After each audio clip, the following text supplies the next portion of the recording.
What's up guys, my name is Javier and welcome back to Tool Craze. So my current computer just turned 5 years old, and even though it still works great, I've outgrown the old guy. And my current camera, which I've had for almost 2 years, can record video in 1080p HD resolution. But if you guys are wondering why I don't record my videos in 1080p, it's because this computer takes too long to render them in 720p. And I just don't have enough time to wait for it to render them in 1080p. So the solution to my problem is to get a new computer. Now, I suppose I can go out to the store and purchase a new computer, but I don't buy computers. I build them. After all, I am a tool guy just like you guys. And I built this computer back in 2010, and I've been building all my computers since back in my high school days in the early 2000s. So what I'm going to do is I'm going to upgrade and build a new computer, and I'm going to show you guys how it's done and teach you how to build your very own computer.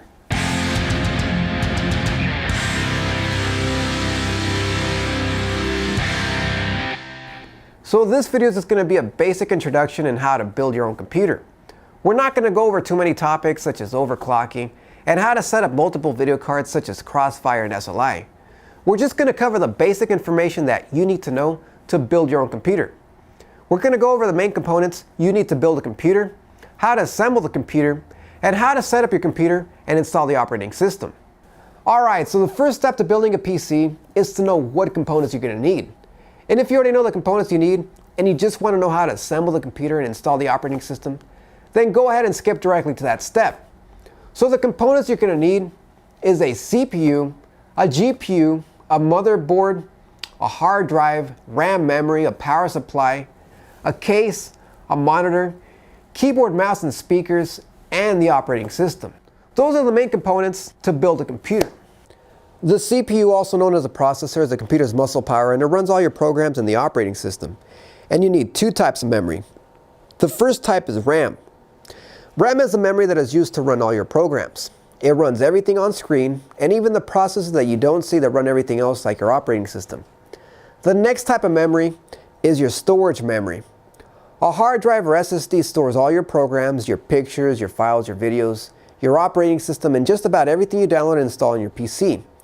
You can buy either a regular hard drive, which is what we've been using for decades, or the newer solid-state drives, known as SSDs, which are extremely faster than mechanical hard drives. The motherboard is this big old circuit board in the back, and it holds and connects everything together. It also does a bunch of other stuff, but I don't want to overload you with too much info. The power supply feeds power to all your computer's components, and the GPU, which stands for Graphics Processing Unit, is the hardware that puts a picture on your PC screen and also runs your video games. Many CPUs today also have built-in GPUs for additional graphics processing, and you can buy separate GPUs in the form of video cards if your CPU doesn't have a GPU, or if you simply want more graphical power for gaming or other intense programs. And the case holds everything neatly in place, and it protects all the delicate circuits inside. And also a monitor. Well, if you're watching this video, you should be familiar with what a monitor is. And the same goes with a keyboard, mouse, and speakers, as just about everyone knows what those are, so no explanation is needed. And you also need the operating system. Although it's not a physical component, it is necessary to run a computer, run all your programs, and the background processes. And believe it or not, even your smartphones have operating systems. If you have an iPhone, your phone is running the iOS operating system, and so is your iPad. If you have a smartphone other than an iPhone, you're most likely running the Android operating system. PC computers run Windows or Linux, and Apple computers run whatever Apple calls their operating systems, either Leopard, OS X, or El Capitan. But it doesn't really matter what it's called, because if you're building a computer, you're most likely going to be installing the Windows operating system or one of the many Linux operating systems. So those are the main components. In other words, without any of these, you can't run or operate your computer. But there's also other optional things you can get, like CD, DVD, Blu-ray players and burners, wireless network adapters, sound cards, internal memory card readers, and all sorts of other adapters and accessories, but you don't really need them to operate your computer. And back in the day, disk drives were more mainstream than they are today. And yes, they're still being used today, but because just about everything can be downloaded, technically you don't really need them anymore. They do come in handy when you're installing your operating system, since you can use a DVD to install Windows. But you can also install an operating system using a USB drive. So long story short, if you plan on using CDs, DVDs, and or Blu-rays, get yourself an optical disc drive that can play them. If not, you don't really need them, and save yourself some cash and don't buy one for your system. One accessory I do suggest you go out and buy it that isn't necessary to run a PC is to get a Wi-Fi card or wireless adapter. These cards are extremely useful because you can connect your PC wirelessly to your router. Otherwise, you can use a built-in wired network connection on your motherboard. Now that you know what makes up a computer, the next step to figure out is to make sure that all the components you plan on buying are all compatible with each other. So in other words, you need to make sure that the CPU you plan on buying is compatible with your motherboard, and that the RAM you purchase is compatible with your CPU and your motherboard. So the first thing you have to decide is whether you want an Intel CPU or an AMD CPU. Then choose one of their many processors. Once you've chosen a processor, figure out the socket that it uses and find out what chipset it's compatible with. Then find a motherboard that uses the same socket and chipset as your CPU, and find yourself some compatible RAM. The amount of RAM you get depends on your specific needs, so I can't really tell you. For most basic everyday tasks, you should be fine with 4 to 8 gigabytes of RAM memory.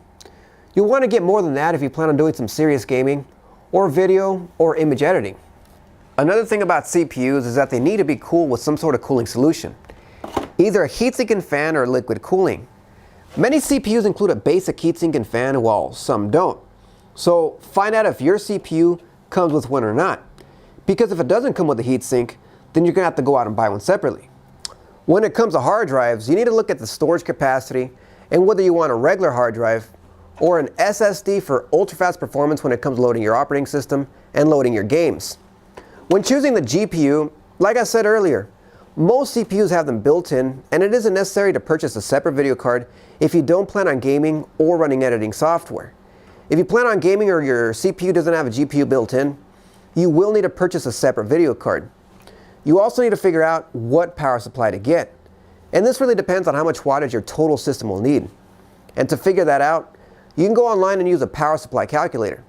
I included the link in the description to the one that I used. There you can enter all the info about the components that are going to be used in your computer build, and it'll determine the amount of watts your system is going to consume. You select your CPU brand, the socket it uses, the CPU model, your RAM memory size and type, and how many sticks are going to be used, your video card brand, the video card model, your hard drive, SSD, or both in my case, any accessories like optical drives, wireless cards, memory card readers, the amount of fans in your case and the size of each one, any liquid cooling, and anything else you can think of. This is my new system build, and it says my system will be using up to 536 watts. And it also suggests I use a power supply with 586 minimum watts. Power supplies come in about 50 watt increments, so I need at least a 600 watt power supply. And remember, this is just an example to show you guys, so please use a power supply calculator like this one to figure out your specific needs. And the last thing to look at is to choose a case. The biggest thing to look at is the form factor. This is also based on the size motherboard that you get. The standard motherboard size is the ATX form factor. Then there's smaller motherboard sizes like the Micro ATX form factor and the even smaller Mini ITX form factor. So get the appropriate size case for your motherboard. And one thing to note is that there are two types of cases for the ATX motherboard. You have mid-size cases such as this one, and you also have full-size cases which are larger than this one. And both types of these cases are designed for the ATX motherboard size. So either one will do, but most people go with mid-size cases, while some gamers like to go with full-size cases. Alright, so now that you have all the components that you need to build a computer, it's time to put everything together. And one thing to keep in mind is that we need to be very careful not to release static electricity on any of the exposed circuit boards, because if you do run the risk of frying them. So to avoid destroying your new PC before you even build it, you can avoid static electricity by following these easy steps. So the first step is to avoid carpet flooring. Make sure to build your new PC in an area with hard floors. And also don't sit on a chair that has fabric seating.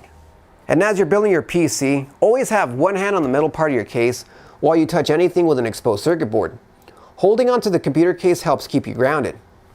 And also, you can purchase one of these anti-static wristbands, and it tethers one of your arms to the computer case, so you can use both hands to build your PC without having to worry about static. So to get started, we're going to open up the left side panel of the computer case. If your case is in the laying down position, you remove the top panel. You do this by removing a couple of screws in the back, and the better cases have thumb screws that you can remove without any tool. Otherwise, you'll need a Phillips screwdriver. Then slide the panel back and then out.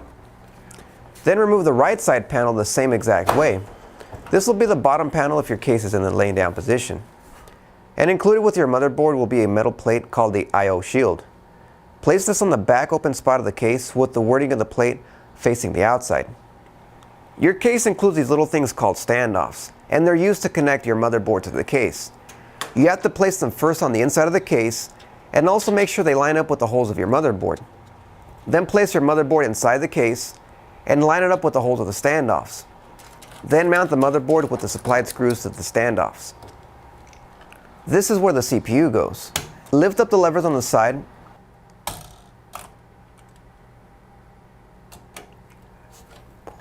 and remove this little plastic tray. Then it's time to mount your CPU on top. There should be a triangle in the corner of the CPU and the corner of the motherboard CPU socket. Make sure that they both align properly in place, and then place the CPU on the motherboard. Be careful not to force it in. Then once it's properly been seated, lower the side levers to hold it into place. The next step is to install the CPU cooler. This will be either a heatsink and a fan, or a liquid CPU cooler, which is what I'll be using. The heatsink part goes directly onto the CPU. But before you install the heatsink, make sure that it has thermal paste included. Many heatsinks have it already installed, but if not, go out and buy some, and now is the time to install the thermal paste. My heatsink has some pre-installed, so I'm good to go. So place the heatsink over the center of the CPU and mount it using the included hardware. Some have easy to install clips, while some may have screws that need to be fastened into the motherboard slots. Then plug the cable of the heatsink fan into the nearest slot on the motherboard. There will be one somewhere near the CPU called something like CPU fan 1. And since I'm using a liquid CPU cooler, I also have to install the radiator onto the case. It goes nearby on the case where a case fan goes. And I also have to install the cable for the radiator in one of the nearby fan slots on the motherboard. Then install the RAM into these slots. Look at your motherboard manual to see where they suggest you install the sticks if you're not using all the slots. First move these tabs out, then place your memory stick into the slot and push it in. And the side tabs should move up and grab on when you slide the memory all the way in.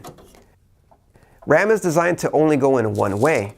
So if it doesn't go in, don't force it. Turn it around and install it correctly.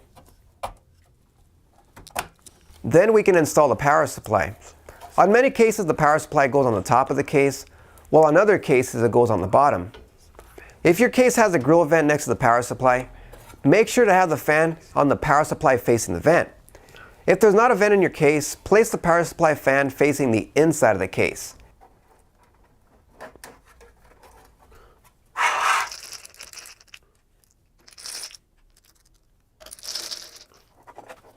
And after it's installed, don't install the power cord just yet. Install the 24 pin and the 4 or 8 pin connectors from your power supply into the motherboard.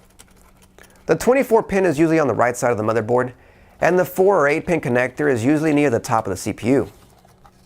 As you're installing all of the internal cables, make sure to keep the cables out of the way and as neat as possible. And this isn't just for looks, because if your cables are all over the place, it can impact the airflow of the case. And since we're talking about airflow, don't forget to install all the fans that are included with your case. This is very important because these fans keep your internal components from overheating. Then you can install the hard drive, whether it's a regular hard drive or an SSD. Your computer case will have at least one spot to install a regular hard drive. A regular hard drive goes into these 3.5-inch internal bays. I'm installing an old school hard drive, and my case has several bays available for these 3.5-inch hard drives. And if you're installing a smaller hard drive, like a 2.5-inch notebook hard drive or an SSD, you're most likely going to have to use some sort of adapter that can accept the smaller hard drive, and so you can install it in the larger 3.5-inch bays. My case comes with these tabs that make it very easy to install and remove my hard drive from the computer case, and they have to be installed on the sides of the hard drive first. If your case doesn't have these, then mount the drive directly to the hard drive bays by sliding it in place and then using the supplied screws to hold it in place. If you're going to be installing anything into the front of the case like I'll be doing, I'll be installing a DVD burner and a built-in memory card reader. You have to remove the front panel of the case by pulling on the bottom and it'll snap right off. And with that out of the way, we can now install these drives. The optical drive goes into the large 5.5-inch bays on top, and my internal memory card reader goes into the 3.5-inch bay below that. You slide them in and then you lock them in place with screws. My case comes with these little brackets that make installing optical drives easy without screws. First I have to unlock them and pull them out.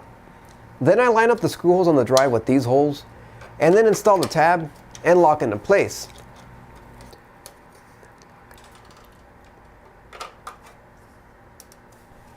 And after they've been installed, you have to connect them.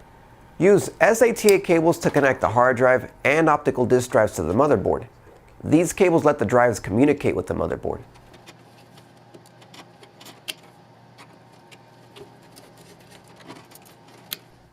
And then use a larger power SATA cables from the power supply and connect them to the drives. And these cables supply power to the drives. As for the memory card reader, this one uses a USB 3.0 connector, and it connects to any of the available USB 3.0 slots on the motherboard. Then we have to install the front panel back onto the case. But before we do so, we have to remove the plates where the drives we just installed go. Then place the front panel back onto the case and push to snap it into place. We have to also connect the case's power button and reset buttons and lights to the motherboard. You have to find an area on your motherboard with 8 or more pins bunched together. Usually there will be small writing letting you know where the power button, reset button, HD light, and power light should go. On the motherboard I'm using doesn't have these markings, so I looked at the motherboard manual, and it says to look for 9 pins named JFP1, and the manual gives me the diagram of where these cables go into. Make sure to place the cables in correctly and that the positive and negative pins line up. Your case should also come with a little speaker, and you can connect this onto the motherboard if the motherboard doesn't already have its own speaker. Look into your motherboard manual for the location to install if your motherboard doesn't already have a speaker of its own. Also, your case may come with front audio inputs for headphones and microphones and even USB ports. The USB ports go into the available USB ports on your motherboard, and the audio cable connects to the audio header on your motherboard. It should say something like audio or AUD, and if not, you're going to have to look at your motherboard manual for the location of the audio header pins. Next, we're going to install a video card for those of you that are not going to be using the CPU's built-in GPU, or you need better graphics. The video card always goes into the PCIe 16X slot closest to the CPU. And you'll know it's a PCIe 16X slot if it's a full-length slot. But before we can install the card, we have to first remove the expansion slot for the video card. So remove the screw with a Phillips screwdriver, and then pull out the tab. Some cards take up to 2 expansion slots like this one, so if this is the case with your card, you have to also remove the expansion slot next to the first one. Then with the slot, or the slots opened up, we can now place the video card into the PCIe 16X slot. This step is just like installing the RAM memory sticks. First flip the tab back, then insert the video card all the way in until it's properly seated.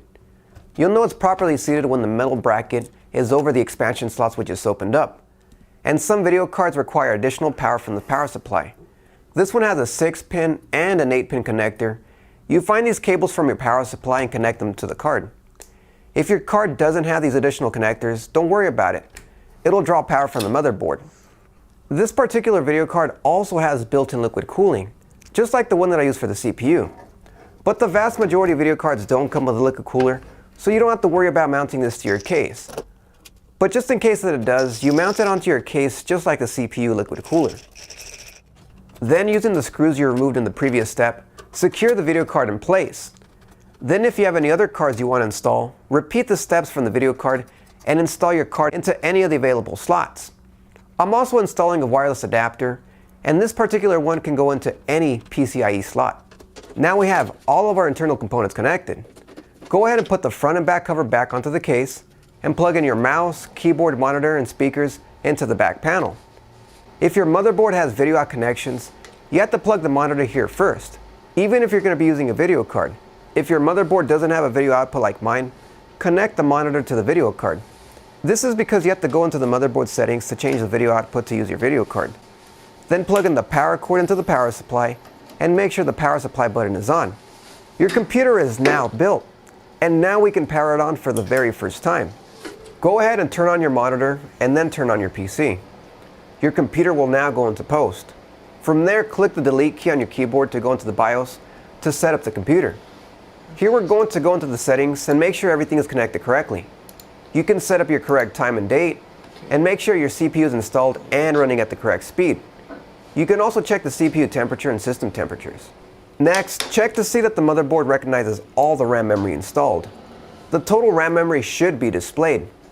If the correct amount isn't being displayed, it means you didn't install the RAM correctly or you have one or more defective memory sticks. Then make sure your hard drives are being recognized as well, and also any optical drives. Then we go into the boot menu and we're going to set up the boot drive. A boot drive is any drive that's assigned to boot your operating system. Computers boot from hard drives or SSDs, which we've already installed, but we don't have an operating system installed yet in our hard drive. We need to first install the operating system. And to do that, we can install a CD from the CD drive, or if you don't have a disk drive, you need to install the OS from a USB drive. So you need to choose the main boot drive. Set it to the drive you're going to use to install the operating system. I'm going to install the operating system old school using my DVD drive. And after that's set up, I'm going to open up my DVD drive and insert the operating system disk. If you're installing the OS with a USB drive, go ahead and plug in your USB drive. Now we need to save all these settings in BIOS and exit. If you connected your monitor to the motherboard and have a video card installed, you'll want to output to that. If not, then skip this step. My computer doesn't have a video output on my motherboard, so this isn't an option. And it's already running video from my video card, so I can't show you how to set up the motherboard to output video to the video card. It shouldn't be hard to figure out in the settings menu, but if you get stumped, take a look at your motherboard manual. Then save all these changes to the BIOS and exit. Turn the computer off and unplug the monitor from the motherboard backplate and connect the monitor to the video card and restart the computer. After the computer is restarted, it will automatically boot from the boot drive. At this point, it's going to format your hard drive and then install the operating system. The computer pretty much does all the hard stuff for you, and all you have to do is answer a few quick questions. I'm going to fast forward through all the installation. Then once your operating system is installed, we're not done just yet. Turn off the computer and go back into the BIOS. Now that you have your operating system installed in your hard drive, you want to set the computer to boot from the hard drive. Go back into the boot menu and make the hard drive the main boot drive. Then restart your computer. We still need to install all the drivers that came with your motherboard, your video card if you have one, and also anything else you might have installed like the drivers for my wireless card. You don't have to install the drivers for your optical disk drives, but if you have a CD, DVD, or Blu-ray burner, you'll want to install the burning software that came with your drives, as it's better than the stock burning software that came with your operating system. Also, when installing drivers, keep in mind that your motherboard will have a bunch of different drivers that need to be installed, like the chipset drivers, the audio drivers, network drivers, etc. And after your drivers are installed, you need to restart your computer for all the changes to take effect. And after all your drivers are installed, your computer is completed and now fully operational. And one thing to note since you built the computer yourself is that it doesn't come with all that junk that comes preloaded with a computer when you purchase a PC. So out of the box, it's not full of clutter. But the downside is that it doesn't come with any antivirus software installed. So I highly suggest you install some antivirus software before surfing the web. And that's pretty much it. So I hope you guys enjoyed this video and found it very helpful. And please like this video and subscribe. Also, don't forget to check out my website, toolcraze.net, and follow me on social media over at Facebook, Twitter, and Google+. So take it easy, enjoy your brand new PC, and I'll see you guys next time.